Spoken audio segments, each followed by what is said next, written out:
माही एक ऐसी लड़की है जिसके जिस्म को देखकर हर कोई इनका दीवाना बन जाए। आज मैं अपने होने वाले पति के साथ इन्हें इनविटेशन कार्ड देने आती, परंतु देव तो इनके जिस्म को देखकर अपनी नजर ही नहीं हटा पाया। इतनी बड़ी खुशी के लिए माही हम दोनों को गिफ्ट्स देती, तभी यह अपने इशारों से देव को अपनी और आकर्षित करती। चलो बेबी, मम्मी पापा हमारे इंतजार में होंगे। बाद में देव मुझे जबरदस्ती माही के घर दोबारा लेकर आता रहता। आउच मेरा हाथ। माही आपको कुछ हुआ तो नहीं ना? देव ये सब क्या है? मैंने इनकी ऐसी हरकतें कई बार देखी, परंतु अंत में तो इन दोनों ने हद ही पार कर दी। देव, तुम्हारी होने वाली बीवी को पता चल गया तो तुम क्या करोगे? मेरी जान, तुम्हें पाने के लिए तो मैं सभी को छोड़ सकता हूँ। तभी ये इसे अपने घर ले जाता। उसी वक्त मैं भी वहाँ आ जाती। वाह देव, अब यही देखने को बचा था। मुझे तुमसे शादी नहीं करनी। बेवकूफ, तुमसे करना कौन चाहता है? मैं तो तुम्हारे कंपनी के शेयर्स के लिए कर रहा था। तेरे बाप ने अब तो मेरे नाम कर भी दिए होंगे, तो अब चल निकल। सुन लिया पापा आपने। दरअसल यह पूरा खेल हमने इस देव के बुरे इरादे जानने के लिए किया था। हम दो बहनों की जोड़ी नंबर 1 है। दोस्तों सब्सक्राइब फॉर मोर। डैडी जल्दी से यहाँ आना। तभी ये दोनों शॉक हो जाते। ओके फाइन, मेरे पास 2 डैडी है, एक मेरे सगे पिता और दूसरे मेरे हस्बैंड डैडी, जो मुझे अपने बच्चे की तरह रखते हैं। चलो मैं आपको बताती हूँ प्रपोज और शादी की हाँ भरने के बाद इन्होंने किस तरह मेरा ख्याल रखा। वैसे तो हर एक हस्बैंड को अपनी बीवी का ख्याल और लॉयल्टी ऐसे ही बरकरार रखनी चाहिए जैसे इन्होंने की।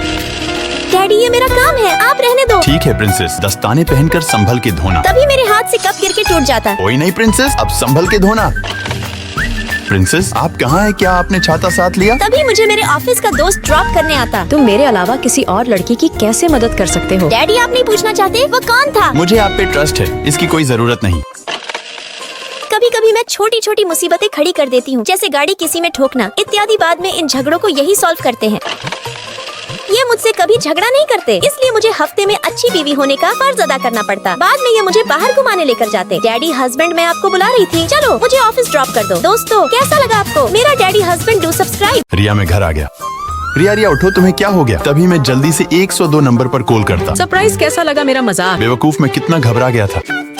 सॉरी सर, गलती से फोन मिल गया था। उस दिन के बाद रिया इनके साथ हर बार मजाक के रूप में मरने की एक्टिंग करती। कभी तो सोफे पर, कभी बेडरूम में। अयान हर बार इनकी हरकतों से डर जाता, परंतु रिया ने अयान को डराने का एक भी मौका नहीं छोड़ा। यह खाते समय भी ऐसा ही करती। अब अयान को इनकी सभी हरकतें एक्टिंग ही लगने लगती। रिया क्या कर रहे हो? उठ जाओ, मैं अभी पानी पी कर आया। अरे बाबा, अब उठ भी जाओ। मैंने तेज गाने भी चलाए, परंतु अब इनके हाथ ठंडे हो चुके थे और मृत शरीर जैसी गंध आने लगी थी। रिया प्लीज उठ जाओ, तुम्हारे बिन मेरा कुछ नहीं। अंत में यह मर गई। दरअसल यह तो अयान के डर को निकालने के लिए ऐसा करती थी, परंतु अयान को इनकी लास्ट स्टेज वाली कैंसर का पता चल गया। इन्होंने रिया को बचाने के लिए डॉक्टर के पैर भी पकड़ लिए थे। अयान हर वक्त हर समय इनके साथ रहकर भी अंदर से फूट फूट कर रोता था और अंत में रिया ने अयान का साथ छोड़कर इस बेरंग जिंदगी में अकेला छोड़ गई। दोस्तों सब्सक्राइब फॉर मोर।